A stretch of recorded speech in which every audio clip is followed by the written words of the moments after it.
नाना धुंध पत पेशवा जुटा रहा था सब समान।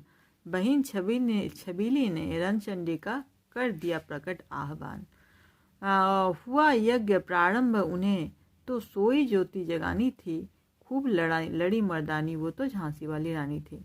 तो बाजीराव पेशवा जो पेशवा थे, नाना पेशवा, वो रानी लक्ष्मीबाई का बचपन का दोस्त था और वो उसे अपना बहन बना चुके थे। तो ये उन्हीं बाजीराव पेशवा की मदद से ही, वो पेशवा की मदद से ही रानी लक्ष्मीबाई जो है युद्ध में उतर चुकी थी। ऐसा लग रहा था कि वो रणचंडी का आह्वान कर रही है, कोई यज्ञ प्रारंभ कर रही है और रणचंडी का आह्वान कर रही है। तो इस यज्ञ में ऐसा लग रहा था कि यज्ञ का जो आग जलता है, तो वो आग कहाँ से निकला। आग की शुरुआत तो महल से हुई, क्योंकि महल में ही वो रहती थी। तो ऐसा लग रहा था कि महल से ये आग शुरू हुई और शुरू होकर क्या है, वो हर एक झोपड़ी के तरफ भी गई और झोपड़ी से जो है, झोपड़ी से भी उनको सहायता मिला। झोपड़ी से भी उनको सहायता मिला। और ये जो कहानी, ये जो आग की जो झपट है, वो झपट झांसी, चेतवा, दिल्ली, लखनऊ, मेरठ, कानपुर, पटना, मतलब सभी जगह में ये धूम मचा दी थी। हाँ, मतलब बहुत लड़ाई की थी, सब जगह में इसकी जो चिंगारी है जाकर पड़ी थी। इसके कारण लड़ाई हुई थी, खूब जोर शोर से लड़ाई हुई थी। और जबलपुर, कोल्हापुर, यहाँ तक भी उनको ये हलचल को पहुँचाना था। ठीक है।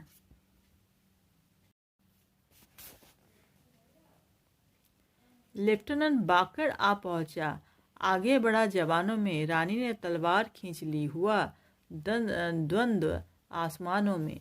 जख्मी होकर वाकर भागा, उसे अजब हैरानी थी। अंग्रेजों के मित्र सिंधिया ने छोड़ी राजधानी थी। तो अब क्या हुआ, वाकर, लेफ्टिनेंट वाकर आए और वो जवानों में आगे बढ़कर उसके साथ लड़ाई किए। लड़ाई करते करते जख्मी बाकर को वो जख्मी कर दिए। कौन? रानी लक्ष्मीबाई उसको जख्मी कर डाले। और अब अंग्रेजों का एक दोस्त था सिंधिया, जो भारतीय था। तो वो क्या हुआ, सिंधिया ने छोड़, ये सुनकर सिंधिया ने जो है वो अपने राजधानी को छोड़कर भाग निकला। रानी बड़ी काल्पी आई, कर 100 मील निरंतर पार। थोड़ा थककर गिरा भूमि पर, घोड़ा थककर गिरा भूमि पर, गया स्वर्ग तत्काल सिधार। यमुना तट पर अंग्रेजों ने फिर खाई रानी से हार। विजयी रानी आगे चल दी, किया ग्वालियर पर अधिकार। फिर रानी आगे बढ़कर क्या है, काल्पी आई, काल्पी एक जगह का नाम है। फिर वहाँ पर 100 मील तक निरंतर घोड़ा से चलती रही।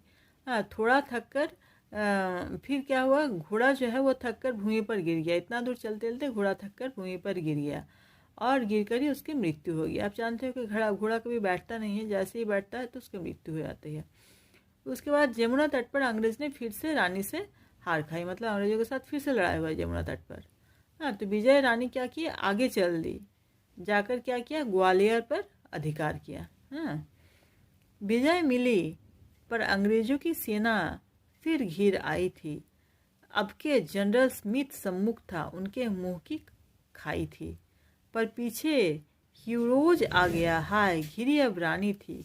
खूब लड़ी मर्दानी, वो तो झांसी वाली रानी थी। तो पहले क्या हुआ, स्मिथ को वो सामने था, उसको तो वो हरा दी। लेकिन क्या हुआ, पीछे से ह्यूरोज और एक अंग्रेज आ गया। स्मिथ को इधर देखो, सबसे पहले वाकर को हराया, फिर जाकर वो जो है इधर ग्वालियर पर विजय की। उसके बाद अब जनरल स्मिथ को भी हराई। उसके बाद पीछे ह्यूरोज आ गया। तो भारी तो भी रानी मार काट कर चलती बनी सैन्य के पार, किंतु सामने नाला आया था। ये संकट विषम अपार। घोड़ा अड़ा, नया घोड़ा था, इतने में आगे सवार। घायल होकर गिरी सिंहिनी, उसे वीरगति पानी थी। तो अब क्या हुआ, पीछे पीछे सैन्य उसके पीछा कर रहे थे। हीरोज पीछे आ गया था, तो पीछे पीछे हीरोज उसका पीछा करते चले गए, पीछे हीरोज उसके पीछा करता चला गया। लेकिन एक सामने एक नाला आ गया, तो उस नाला को वो नया घोड़ा पार नहीं कर सका, क्योंकि घोड़ा नया था तो वो उतना ट्रेंड नहीं था, तो वो उसको पार नहीं कर सका। तो इस कारण क्या हुआ, वो घायल होकर गिर गई। ये सिंहनी, सिंहनी किसे कहा गया है? झांसी की रानी को कहा गया सिंहनी।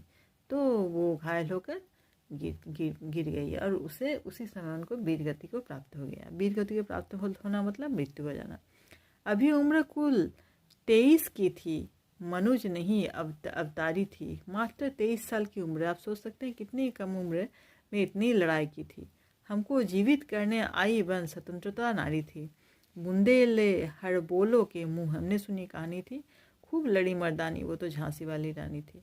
तो सोच लो कि इतनी कम उम्र में उन्होंने उतनी लड़ाई किए थे। हाँ, और ये लड़ाई की कहानी हर बुंदेलों के, मतलब बुंदेलखंड के जो भी रहने वाले थे उन सभी के मुंह में ये असीम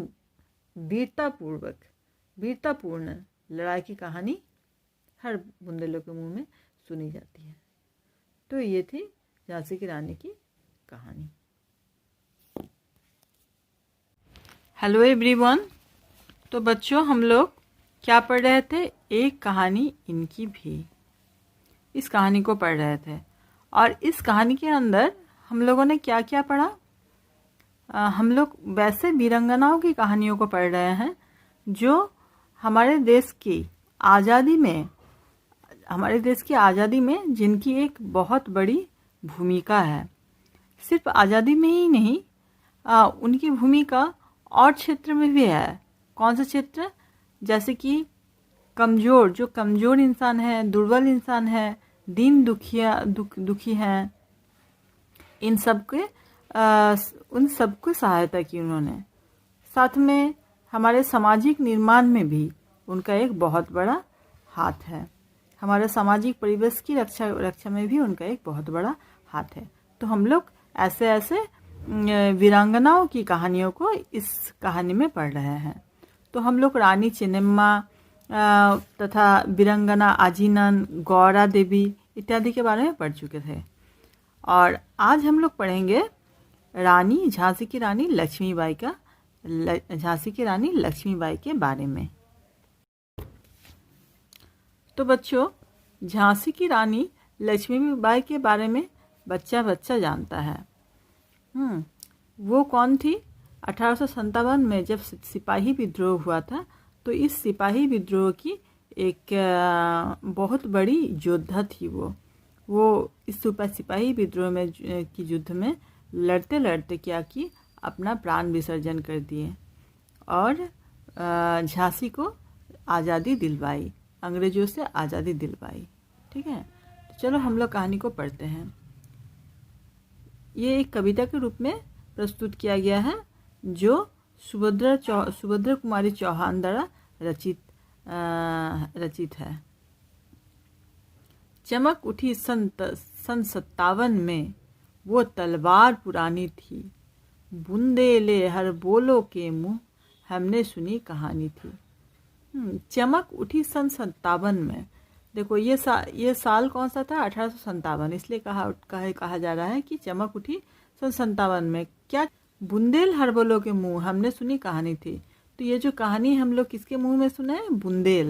बुंदेलखंड के रहने वाले थे, इसलिए कहा जा रहा है कि बुंदेलों के हर बोलो के मुँह हमने ये कहानी सुनी थी। खूब लड़ी मर्दानी, वो तो झांसी वाली रानी थी। मर्दानी मतलब स्त्री। तो क्या है? कौन खूब लड़ी? तो वो मर्दानी। और वो कौन थी? वो थी झांसी वाली रानी। झांसी की रानी लक्ष्मीबाई थी। तो 1857 के युद्ध में झांसी की रानी बहुत अच्छी लड़ाई की थी, बहुत ज़बरदस्त लड़ाई की थी, जिस कहानी को हर एक बुंदेल अभी भी कहते रहते हैं। लक्ष्मी थी या दुर्गा थी वो, स्वयं वीरता की अवतार। देख मराठे पुलकित होते, उनकी तलवारों के बार। कहा जा रहा है कि वो ऐसा लगता था कि या तो लक्ष्मी देवी हैं या फिर स्वयं दुर्गा की अवतार हैं, जो इतनी भयंकर लड़ाई कर रही है। इसे देखकर क्या होता है, हर एक जो मराठे थे उसके मन में, उसके हृदय पुलकित हो जाना, मतलब खुशी से भर जाता था ये देखकर। नकली युद्ध, व्यू की रचना और खेलना खूब शिकार, सैन्य घेरना, दुर्ग तोड़ना, ये थे उनके प्रिय खिलवाड़। हाँ, तो कहा जा रहा है कि उनके प्रिय बच्चे लोग क्या करते हैं, कोई गुड्डा गुड्डी का खेल खेलता है, तो कोई कुछ खेलता है, तो कोई कुछ खेलता है। लेकिन वो जो थी लक्ष्मीबाई, उसकी प्रिय खेल क्या थी, नकली युद्ध करना। हाँ, व्यूह की रचना करना। युद्ध में व्यूह की भी रचना किया जाता है, जैसे चक्रव्यूह। एक आप लोग चक्रव्यूह के बारे में जानते होंगे। चक्रव्यूह में कौन फंस गया था, अभिमन्यु। अभिमन्यु तो चक्रव्यूह में घुस गया था, लेकिन निकल नहीं पाया था। तो इस प्रकार के व्यूह की रचना करना। उसके बाद सैन्य घेरना, दुर्ग तोड़ना। हाँ, इस प्रकार ये सब खेला जो सब लड़ाई से संबंधित खेला है। ये सब खेलने में उन्हें अच्छा लगता था। बुझा दीप झांसी का तब डलहौजी मन में हर्षाया, राज्य हड़प करने का उसने यह अवसर पाया। तो डलहौजी जो था, डलहौजी उस समय भारतवर्ष पर शासन कर रहा था, भारतवर्ष के प्रधान के रूप में, प्रधान शासक के रूप में। तो जब झांसी का, आपको पता है कि झांसी में क्या हुआ था, झांसी के राजा का मृत्यु हो गया था, बहुत अकाल मृत्यु हो गया था। तो और उसके कोई बच्चा भी नहीं था। तब क्या किया, डलहौजी जो था उसका मन खुशी से भर उठा कि चलो अब हम क्या करेंगे, वहाँ पर जाकर करेंगे, उसको हड़प लेंगे। वो उसको हड़पाने की नीति थी। डलहौजी का नीति का नाम क्या था, हड़प नीति। मतलब हड़प लेते थे, जबरदस्ती छीन लेते थे, इसे कहा था हड़प नीति।